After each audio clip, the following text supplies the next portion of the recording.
नमस्कार दोस्तों, मेरा नाम एसीसी अमित कुमार है और मैं आपके साथ डिस्कस करने जा रहा हूँ गुडविल कैलकुलेशन की वैल्यूएशन में जो बदलाव आया है कि हम जो गुडविल कैलकुलेशन करेंगे या प्रोपोर्शनेट बेसिस पे कर सकते हैं या फे वैल्यू बेसिस पे। तो बहुत से लोग इस दुविधा में है ये प्रोपोर्शनेट बेसिस और ये फे वैल्यू बेसिस क्या है।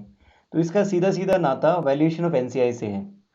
पहले हम जो गुडविल कैलकुलेट करते थे वो पूलिंग ऑफ इंटरेस्ट मेथड से करते थे। पूलिंग ऑफ इंटरेस्ट मेथड में क्या होता था, हम जो भी परचेज कंसिडरेशन दे रहे हैं, जो भी अमाउंट दे रहे हैं किसी एंटिटी को अक्वायर करने के लिए, उसके कंपैरिजन में जो कंपेयर होते थे नेट एसेट्स वो बुक वैल्यूज पे कंपेयर होते थे, जिसकी वजह से क्या होता था कि गुडविल का अमाउंट काफ़ी बढ़ा हुआ दिखाई देता था और इसके ऊपर गुडविल अमोर्टाइज होती थी 5 ईयर्स के दौरान।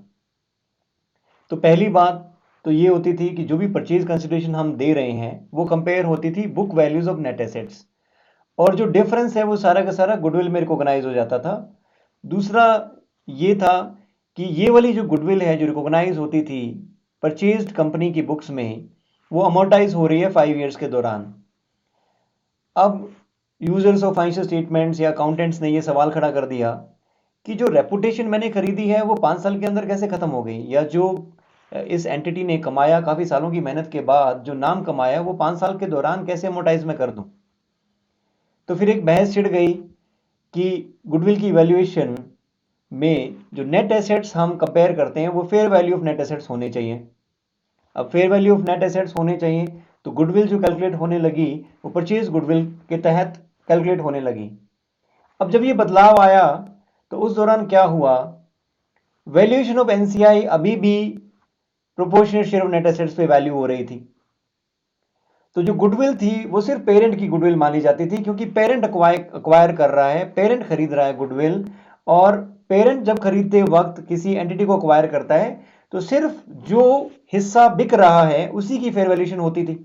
अब उसी हिस्से की फेयर वैल्यूएशन हो रही है, पेरेंट अक्वायर कर रहा है, तो गुडविल कैसे हम एनसीआई को भी उसका हिस्सा दे दें। तो जो गुडविल जो मानी जाती थी वो सिर्फ पेरेंट की गुडविल मानी जाती थी। अब फिर थोड़ा बदलाव आया कि ये भी तरीका ठीक नहीं लग रहा।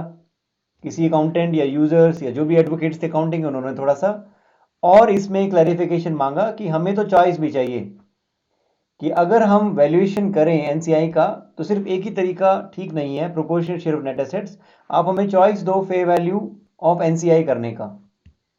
अगर आप फेयर वैल्यूएशन ऑफ एनसीआई करेंगे तो जो गुडविल रिकॉग्नाइज होती है वो सिर्फ पेरेंट की गुडविल नहीं मानी जाएगी, वो पेरेंट प्लस एनसीआई की गुडविल मानी जाएगी। तो आइए इस दुविधा को देखते हैं कि क्या डिफरेंस है दोनों टाइप्स के काउंटिंग में, और ये एनसीआई की वैल्यूएशन प्रोपोर्शन बेसिस और फेयर वैल्यू बेसिस का क्या मतलब है। तो गुडविल की कैलकुलेशन होने लगी, जिसमें पहले जो गुडविल कैलकुलेट होती थी वो पूरी की पूरी पेरेंट की गुडविल होती थी। आजकल जो गुडविल कैलकुलेट होती है under purchase goodwill method, purchase goodwill method में जो गुडविल कैलकुलेट होती है उसे हम पार्शियल गुडविल भी बोलते हैं और फुल गुडविल भी बोलते हैं, डिपेंडिंग ऑन एनसीआई की वैल्यूएशन कैसे हुआ। है ना कमाल की बात कि वैल्यूएशन गुडविल की कर रहे हैं पर डिपेंड करेगी कि एनसीआई की वैल्यूएशन कैसे हुई है। एनसीआई की वैल्यूएशन अगर प्रोपोर्शनेट बेसिस पे हुई है तो जो गुडविल कैलकुलेट होगी उसे पार्शियल गुडविल बोलेंगे, पेरेंट की गुडविल बोलेंगे। अगर एनसीआई की वैल्यूएशन फेयर वैल्यू बेसिस पे हुई है तो गुडविल को फुल गुडविल बोलेंगे, और ये भी कहेंगे कि गुडविल पेरेंट और एनसीआई दोनों की है। तो एनसीआई की वैल्यूएशन डिटरमाइन करती है कि गुडविल कौन सी है, proportionate basis of NCI valuation हुआ है या फेयर वैल्यू बेसिस पे एनसीआई की वैल्यूएशन हुई है। ये डिटरमाइन करता है कि गुडविल पार्शियल गुडविल है कि फुल गुडविल है। और fair value of net assets तो अब करने ही पड़ेंगे। पहले पूलिंग ऑफ इंटरेस्ट मेथड में हम जब कंपेयर करते थे जो भी कंसिडरेशन हम पे कर रहे हैं वो comparison book values of net assets से होता था।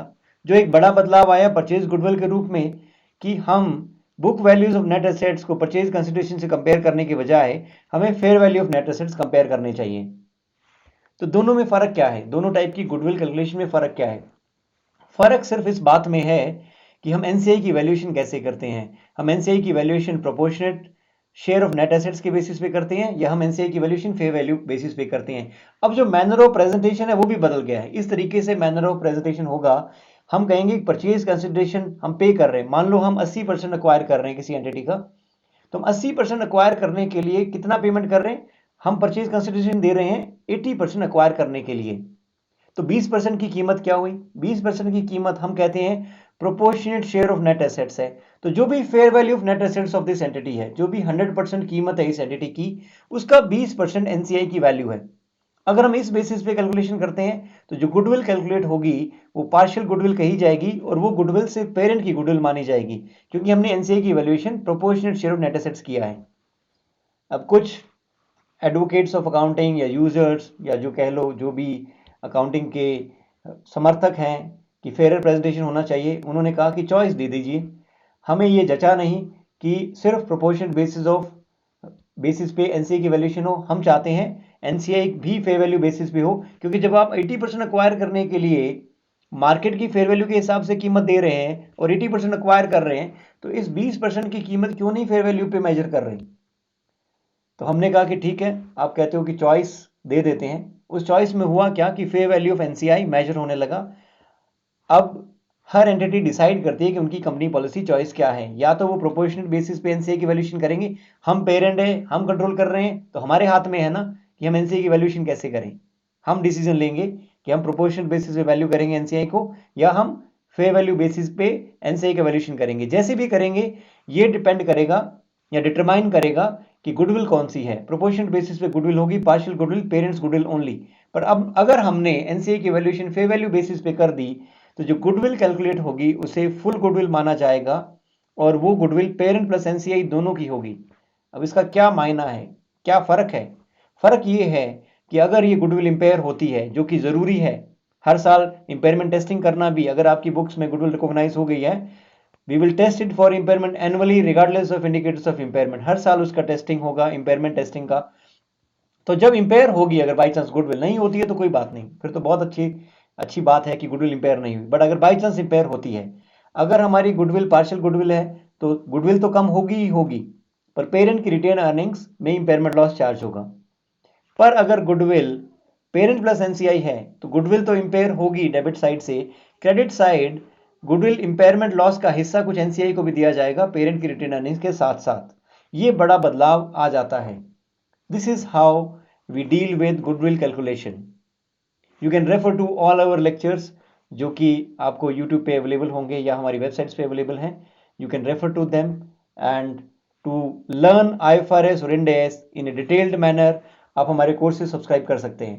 So this is all for the difference between proportionate basis calculation of goodwill and fair value basis calculation of goodwill। ये डिपेंड करता है कि एनसीआई की वैल्यूएशन कैसे हुई। Thank you for watching. See you again.